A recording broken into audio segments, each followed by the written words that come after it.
And we're joined now by one of the politicians featured in that clip, former UKIP MEP Godfrey Bloom. Godfrey, hi. What did you do next when you walked out? Where did you go?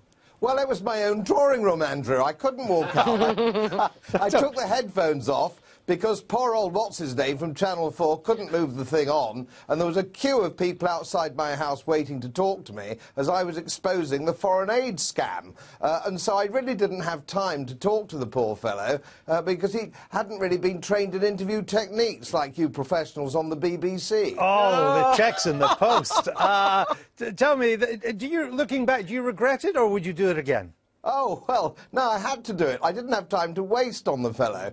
So, you know, I just had to move on and get on with the other interviews that were waiting. No, so, no regrets at all. So exactly why did you walk out? Well, I was talking about £1 billion worth of foreign aid. I wanted to talk about that. The whole country wanted to talk about that.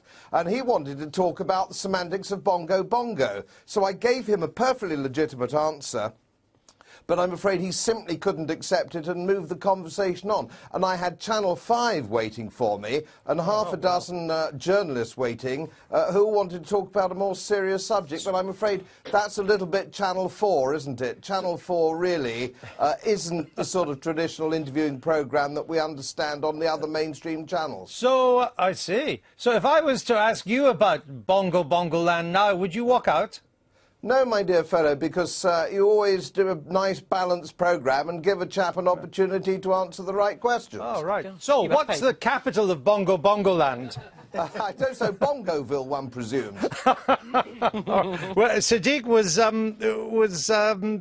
Chuka right to walk out? Well, firstly, what's his name is Christian Guru Murphy, the journalist you're referring to on Channel 4 News. Look, Chuka didn't walk out. The interview finished, and I think abruptly. Dermot Moynihan didn't ask Chuka the questions he was asked to go on about, talk about fully David Cameron's speech. I think saying he hadn't read the report yet was kind of, you know, because politicians talk about things where they don't know. It was honest to say, well, I haven't read it yet. Exactly. I mean, Okay. Dermot asked Chuka about a letter written from Eric Pickles to the mosque, and Chuka said, I've not read it. Godfrey Bloom, no one so far has ever walked out in one of my interviews, much as I've tried. Could you do so now? Well, the only thing that would involve me walking out your interview now, in 2005, you very generously bought me a wonderful dinner at the Ritz. I did. If you were to repeat that offer tonight, I'd have to walk out in order to catch the London train. Well, there's no need to walk out because it's not going to happen. Godfrey Bloom, thanks for joining us. Just time to put you out of your misery. Give it